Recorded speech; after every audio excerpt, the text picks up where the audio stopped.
নমস্কার বন্ধুরা, আমি সঙ্গীতার ফুড অ্যান্ড ব্লগে আপনাদেরকে স্বাগত। আজ আমি একটা নতুন রেসিপি তৈরি করব, সেটা হচ্ছে নতুন ধরনের রেসিপি। সেটা হচ্ছে গাঠি কচু দিয়ে ছানা দিয়ে।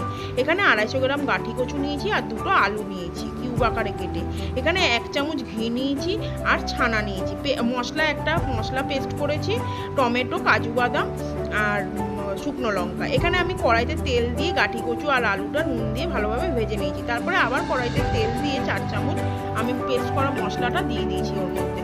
দিয়ে মশলা ধোয়া জলটা ভালোভাবে দিয়ে দিয়েছি। তারপরে আমি হলুদ 1 চামচ দিয়েছি, চিনি দিয়েছি 1/2 চামচ আর লঙ্কার গুঁড়ো দিয়েছি 1/2 চামচ। দিয়ে ভালোভাবে কষিয়ে নিয়ে তারপরে দুটো কাঁচা লঙ্কা দিয়ে দিয়েছি। দিয়ে আবার ভালোভাবে কষিয়ে নিয়ে তারপরে আমি নুন দিয়েছি 1 চামচ।